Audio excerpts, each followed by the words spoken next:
Hi friends, Sandeep Reddy Vanga డైరెక్షన్లో రణబీర్ కపూర్, రష్మిక మందన నటించిన latest movie animal. ఈ మూవీ ఓటీటీ అఫీషియల్ డేట్ అయితే వచ్చింది. దానికంటే ముందు మన ఛానల్ని సబ్స్క్రైబ్ చేసుకుని పక్కనే బెల్ ఐకాన్ అయితే క్లిక్ చేసుకోండి. అలాగే మూవీస్ ఎవరికైనా కావాలి అంటే నా టెలిగ్రామ్ ఛానల్ లింకు డిస్క్రిప్షన్లో కామెంట్లో పిన్ చేసి పెడతాను. జాయిన్ అవ్వడం మాత్రం మర్చిపోకండి. మూవీస్ అనేవి అవైలబుల్గా అయితే ఉంటాయి. ఓటీటీ అండ్ థియేటర్ ప్రింట్స్ కూడా జాయిన్ అయితే అవ్వండి. ఇంకా ఈ మూవీ ఓటీటీ రైట్స్ని నెట్ఫ్లిక్స్ అయితే తీసుకుంది. ఇది అందరికీ తెలిసిన విషయం. నెట్ఫ్లిక్స్ తన యూట్యూబ్ ఛానల్ అయిన నెట్ఫ్లిక్స్ ఇండియాలో మనకి యానిమల్ మూవీ ఓటీటీ రిలీజ్ డేట్ని అయితే ప్రకటిస్తూ ఒక వీడియో అయితే రిలీజ్ చేసింది.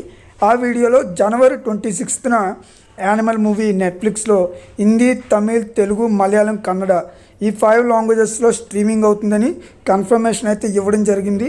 మీరైతే యూట్యూబ్ ఛానల్ ఓపెన్ చేసి చెకింగ్ అయితే చేసుకోండి. నెట్ఫ్లిక్స్ ఇండియా అని మీరైతే కన్ఫర్మ్ చేసుకోండి. మరి మంచి యాక్షన్ ఎమోషనల్ మూవీ కావాలి అనుకున్న వాళ్ళు ఖచ్చితంగా మూవీ అయితే చూడండి. మూవీ అయితే చాలా బాగుంటుంది. ప్రతి ఒక్కరూ థియేటర్లో మిస్ అయిన ప్రతి ఒక్కరూ కూడా ఓటీటీలో టుమారో అంటే జనవరి 26న వస్తుంది కాబట్టి మిస్ అవ్వకుండా ఒకసారి అయితే ట్రై చేయండి. సో నా టెలిగ్రామ్ ఛానల్లో జాయిన్ అవ్వడం మాత్రం మర్చిపోకండి. ఆల్ మూవీస్ అనేవి అక్కడ అవైలబుల్గా అయితే ఉంటాయి. మీకు మూవీస్ కావాలి అన్న రిక్వెస్ట్ కూడా చేసుకోవచ్చు. సో నా ఎక్స్ప్లెనేషన్ నచ్చితే like and share, please subscribe. Thank you.